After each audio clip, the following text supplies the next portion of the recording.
Здравейте от мен, Лора Найденова. Последните няколко дни прекарах на полуостров Пелопонес и искам да споделя това преживяване с вас. Това пътуване за мен беше доста по-различно, защото нямах много стриктен първоначален план, например къде точно да нощувам, не си бях направила резервации за хотели или места за настаняване, всичко се случваше в последния момент. Намерих къде да спя. Има хотел със свободна стая, направо е великолепно. Плана беше кога да замина от София и кога да се върна в България. На полуостров Пелопонес може да се стигне по суша по два начина. Единият е чрез Коринтския канал, другия е чрез моста Рио Антирио. Така направих и аз. Влязох през Коринтския канал и излязох през моста Рио Антирио. Коринтския канал е по-близо до Атина, а моста Рио Антирио е близо до Патра, третия най-голям град в Гърция.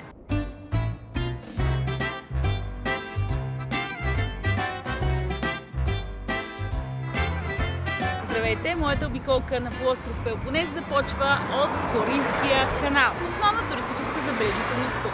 Той е прокопан, за да свързва Салоническия залив на Егейско море с Коринтския залив на Йонийско море и да облегчи маршрута на корабите, идващи от Италия, защото обиколката на Пелопонес е цели 700 км.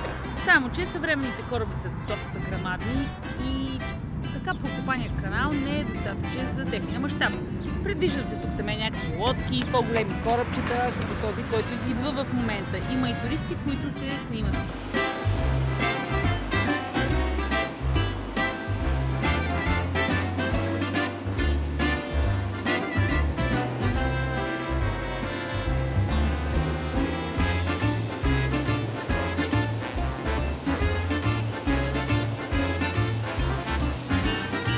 Коринтския канал е около 6 км дълъг, широк е точно 23 метра и в най-високата си част над водата е 90 метра. Доста се попали. Смятам, че от високо Коринтския канал ще е най-красив. Той на практика прави така, че полуостров Пелопонес става истински остров.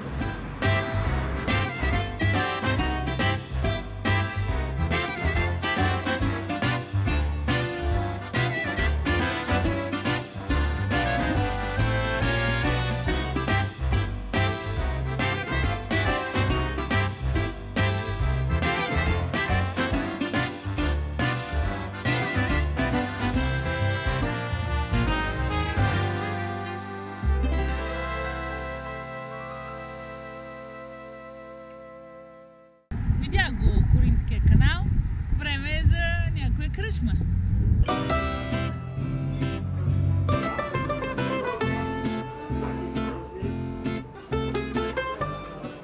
Първото място, в което се настаних, беше една страхотна вила, близо до Нафплю, някъде на 10-12 км.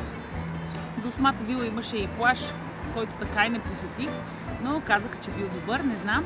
По-интересно беше, че когато се настанихме в вилата, усетих аромата на цъфнали портокалови дръвчета. Той е толкова сладък и опияняващ, че в първия момент си помислих, че някой е напръскал с ароматизатор. Добър ароматизатор, защото ароматът е много хубав, но силен. Собственика на вилата ни позволи да си наберем портокали, лимони.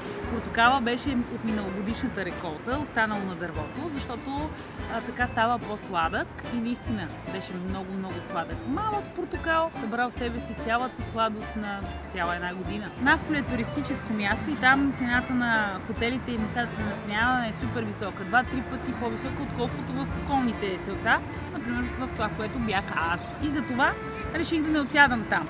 С колата се придвижвах за 0 време. Път е много хубав, има и голям паркинг на пристанището, който е безплатен.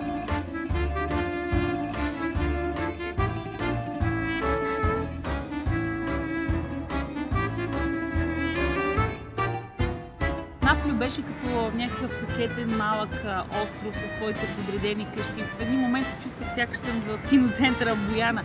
Всичко беше толкова лъскаво и чисто. Каменни улички, каменни сгради, тънало в цветя. Навсякъде имаше интересни неща, много заведения, кафета, барове, някои по-модерни, някои по-класически, няколко църкви.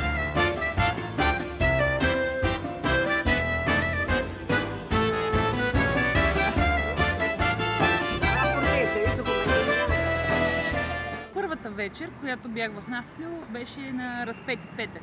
Централния площад в Стария град беше пълно с хора, облекли новите си дрехи, имаше много деца, беше шумно, дори имаше някаква църковна музика на площада. Хората бяха излезли, цареше приятна атмосфера.